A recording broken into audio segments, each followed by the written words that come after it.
அஸ்ஸலாமு அலைக்கும் வரஹ்மத்துல்லாஹி தஆலா வபரகாத்துஹு. அஊது பில்லாஹி மினஷ் ஷைத்தானிர் ரஜீம். பிஸ்மில்லாஹிர் ரஹ்மானிர் ரஹீம்.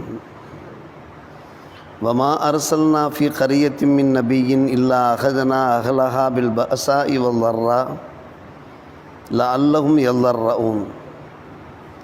ஆமன்னா பில்லாஹ் ஸதகல்லாஹு மௌலானல் அலியுல் அதீம். எந்த ஒரு கிராமத்திலேயும் எந்த நபியும் நாம் அனுப்புவதில்லை. அந்த கிராம மக்களை பல்வேறுபட்ட சோதனைகள் துன்பங்களை கொண்டு நாம் பிடித்தே தவிர அவர்கள் பணிவதற்காக. இன்று அல்லாஹ் ரப்புல் ஆலமீன் சூரா அல் ஆராஃப் 7ஆம் அத்தியாயத்தில் 94ஆம் வசனமாக பதிவு செய்திருக்கிறான். கடந்த காலத்தில் ஏற்கனவே நாம் ஓதிய அந்த வசனங்களில் அல்லாஹ் 5 நபிமார்களுடைய வரலாறுகளை எடுத்துரைத்தான். அந்த வரலாறுகளை எடுத்துரைத்த நோக்கம் என்னவென்று கேட்டால், அதன் மூலமாக நாம் சில படிப்பினைகளை பெற வேண்டும், சில அறிவுரைகளை நாம் அடைய வேண்டும் என்பதற்காக வேண்டி.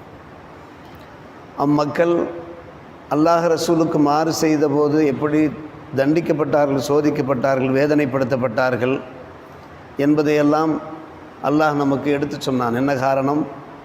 நாம் அல்லாஹ் ரசூலுக்கு கட்டுப்பட்டவர்களாக வாழ வேண்டும். அப்படி வாழாத போது நமக்கும் அப்படிப்பட்ட சோதனைகள், தண்டனைகள் ஏற்படும் என்பதை அறிவுறுத்துவதற்காக அல்லாஹ் அப்படி செய்தான்.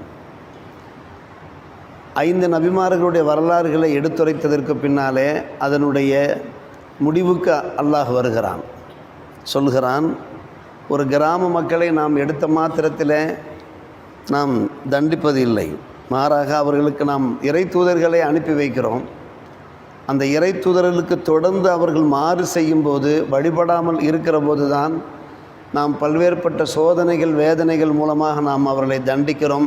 எப்படியாவது அவர்கள் பணிந்து வருவார்கள் என்பதற்காக. அல்லஹும் எல்லர்ரஊன் என்றால் அவர்கள் பணிந்து வர வேண்டும் என்பதற்காக. சரி, அதற்கு பின்னால் நாம் என்ன செய்கிறோம்? அவர்களுக்கு துன்பங்கள் தந்ததோடு அப்படியே நாம் அவர்களை சோதித்து விடுவதில்லை. அந்த துன்பங்களுக்கு பின்னாலே நன்மைகளை நாம் மாற்றி தருகிறோம்.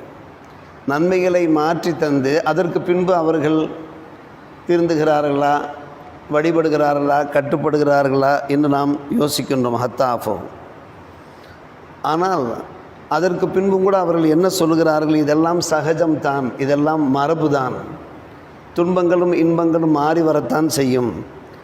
வகாலுக்கது மஸ்ஸ ஆபா அனா அல்லர்ரா வசர்ரா. எங்கள் மூதாதையர்களுக்கு இது போன்ற துன்பமும் இன்பமும் மாறி மாறி வந்துதான் இருக்கிறது என்று அவர்கள் அதற்கு பின்பும் கூட திருந்தாமல் பேசுகிறார்கள்.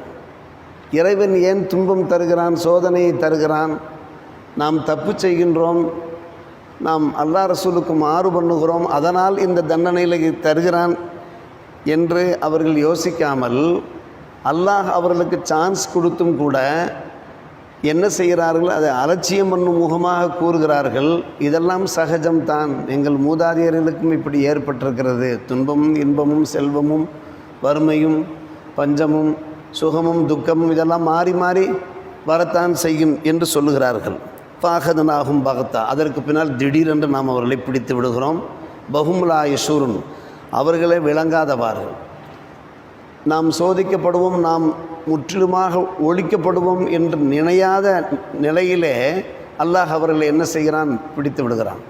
அற்புதமான வசனத்தை அடுத்து அல்லாஹ் சொல்கிறான், கிராம மக்கள், அவர்கள் நீடும் நெய்வாசல் மக்களாக இருக்கட்டும், உலகத்தில் எந்த கிராம மக்களாக, எந்த பட்டணத்து சிட்டி மக்களாக இருக்கட்டும், வலவ் அண்ணா அகலல் குரா, ஊர் மக்கள் இருக்கிறார்களே, ஆமனும் அவர்கள் நல்ல விசுவாசம் கொண்டு வத்தக்கவும் பாவங்களிலிருந்து தவிர்ந்து வாழ்ந்தார்கள் என்றார். நன்கு கவனிக்க வேண்டும்.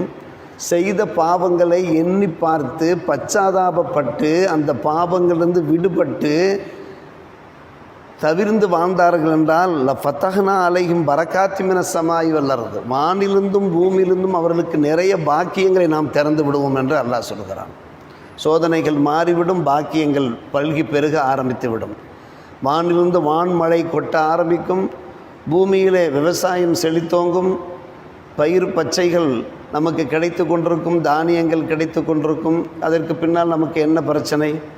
அல்லாஹ் சொல்லுகிறான், ஊர் மக்கள், வலவு அன்ன அகலல் குரா. குரா என்றால் எல்லா ஊர்களையும் எடுத்துக்கொள்ளும், அது வில்லேஜாக இருக்கட்டும் அல்லது சிட்டியாக இருக்கட்டும், எல்லாவற்றும் இப்படி ஊர் மக்கள் யாவரும் ஆமனும் நல் விசுவாசம் கொண்டு வத்தக்கோ பாவங்களிலிருந்து தவிர்ந்து கொண்டு அல்லாவை பயந்து வாழ்ந்தார்கள் என்றால் ஃபத்தஹ்னா அலைஹிம் பரக்காத்திமின சமாய் வல்லது, வானிலிருந்தும் வான் அருள் பூமியிலிருந்தும் அவர்களுக்கு தேவையான பரக்காத் எல்லா பாக்கியங்களையும் நாம் ஓப்பன் செய்து விடுவோம், ஃபத்தஹ்னா நாம் திறந்து விடுவோம் என்று அல்லாஹ் சொல்கிறான். ஆனால் அம்மக்கள் என்ன செய்தார்கள்? அந்த 5 நபிமார்களுடைய அந்த உம்மத்தார்கள் என்ன செய்தார்கள்? வலாக்கின் கதபு, பொய்யாக்கினார்கள். இறை தூதர்களுடைய அந்த ஏகத்துவத்தை, அந்த தூதை அவர்கள் பொய்யாக்கிய போது ஃபஅகதுனாஹும் பிமா கானு யக்ஸிபூன், அவர்கள் செய்த அந்த செயல் காரணமாக அவர்களை நாம் தண்டித்தோம் என்றால் எப்படி? அடுத்து அல்லாஹ் தொடர்ந்து பேசுகிறான். இந்த மக்கள் அவர்கள் நிம்மதியாக இருக்கிறார்களா? அவர்களுக்கு சோதனை எந்நேரமும் வரலாம். கொஞ்சம் யோசித்து பார்க்க வேண்டும். எந்நேரமும் இருக்கலாம். இரவிலே அவர்கள் தூங்கச் சென்றிருப்பார்கள். வகும் நாயுமும் நன்கு அசந்து அயர்ந்து தூங்கி கொண்டிருப்பார்கள். அந்த நேரத்திலேயும் சோதனை வரலாம். அந்த சோதனையிலிருந்து அவர்கள் அமைதியாக இருக்கிறார்களா? அல்லாஹ் கேட்கிறான். எத்தனையோ ஊர்களிலே பார்க்கிறோம், இரவு நேரங்களிலே அவர்கள் நிம்மதியாக உறங்கி கொண்டிருப்பார்கள், தூங்கி கொண்டிருப்பார்கள். பயங்கர பூகம்பம் ஏற்படும். பூமிக்கு உள்ளே போய்விடுவதை நாம் பார்க்கிறோமா? எல்லா பத்திரிகை வாயிலாக நாம் எத்தனை ஊர்கள், எத்தனை நாடுகள் அந்த சோதனைகளில் அகப்பட்டிருக்கின்றன. இரவு உறங்குகிற போது சந்தோஷமாக மனைவி மக்களோடு மகிழ்ச்சிகரமாக அவர்கள் உறங்கப் போகிறார்கள். நடுநிசி நேரத்திலே சோதனை இறங்குகிறது. அந்த சோதனையின் காரணமாக அவர்கள் பல்லாயிரக்கணக்கான மக்கள் மண்ணுக்குள் புதையுண்டு இறந்து போன அல்லாஹ் சொல்லுகிறான். அப்போ அமினா அஹுலுல் குரா, பல ஊர் மக்கள் அமைதியாக இருக்கிறார்களா? ஏத்தியகும் பாசுனா, நம்முடைய சோதனை வந்து விடலாம். பயாத்தான்னா இரவு நேரம். வகும் நாயுமுன், அவர்கள் உறங்கிய நிலைமையில். நம்பர் 1. அடுத்து அல்லாஹ் சொல்லுன்னா அப்போ அமினு மக்கரல்லா அமினா அஹுலுல் குரா ஏத்தியகும் பாசுனா துவா. சில சமயங்களில் நம்முடைய சோதனை பட்ட பகலிலே வரும். துஹா நேரத்திலே கூட வரலாம். துஹா நேரத்திலே வருவதிலிருந்து அவர்கள் அமைதியாக இருக்கிறார்களா? வகும் அபூன், அவர்கள் விளையாடி கொண்டிருப்பார்கள். சென்னை மெரினா பீச்சில் விளையாடி கொண்டிருப்பார்கள். திடீரென்று அங்கே சுனாமி வந்து அடித்து எல்லாரையும் அழைத்து சென்று விடும். அது எந்த நேரத்தில் நிகழ்ந்தது? அந்த சுனாமி நிலைமைகள் இருக்கிறத, அது இந்தியாவை மட்டுமல்ல அண்டை நாடுகளையும் எந்த நேரத்தில் அது தாக்கியது என்று கேட்டால் அந்த அதிகாலை நேரத்தில் தான். மக்கள் வாக் போய் கொண்டிருக்கிறார்கள். மக்கள் சர்வசாதாரணமாக விளையாடி கொண்டிருக்கிறார்கள். காலை நேரத்தில் 7:30 மணி 8 மணிக்கெல்லாம் நாம் கிளாஸ் நடத்தி கொண்டிருக்கிறோம் மிஸ்பால் உதாவில். திடீரென்று செய்தி வருகிறது, பயங்கர வெள்ளம், பயங்கர சுனாமி பேரலை, அதன் காரணமாக மக்கள் அழிக்கப்பட்டு கொண்டிருக்கிறார்கள் என்று. அப்படியே இந்தியாவை ஸ்தம்பித்ததை நாம் மறக்க முடியுமா? எல்லாம் மறந்து போகிறது நமக்கு. 25 ஆண்டுகளுக்கு முன்னால் நடந்த அந்த சம்பவத்தை மறக்க முடியுமா? எத்தனை பேர் அந்த வெள்ளச்சேதத்தில் மாண்டு போனார்கள். அல்லாஹ் சொல்லுகிறான், சோதனை என்பது இரவிலே உறங்கி கொண்டிருக்கிற போதும் வரலாம். அதே போன்று பகலிலே, காலை வேளையிலே, லுஹா நேரத்திலே கூட வரலாம். வகும் அபூன், மக்கள் விளையாடி கொண்டிருப்பார்கள், மக்கள் என்ஜாய் சந்தோஷமாக இருந்து கொண்டிருப்பார்கள் என்று சொன்ன அல்லாஹ் இறுதியாக அந்த ஐனை எப்படி முடிவு பண்ணுகிறான்? அப்போ அமீனு மக்கரல்லா, இவர்கள் 1000 சூழ்ச்சிகள் செய்யலாம், 1000 அக்கிரமங்களில் ஈடுபடலாம். ஆனால் அல்லாஹ்வுடைய சூழ்ச்சி விஷயத்தில் அவர்கள் அமைதியாக இருக்கிறார்களா? சூழ்ச்சியாளர்களே அல்லாஹ் மிக சிறந்த சூழ்ச்சியாளன்.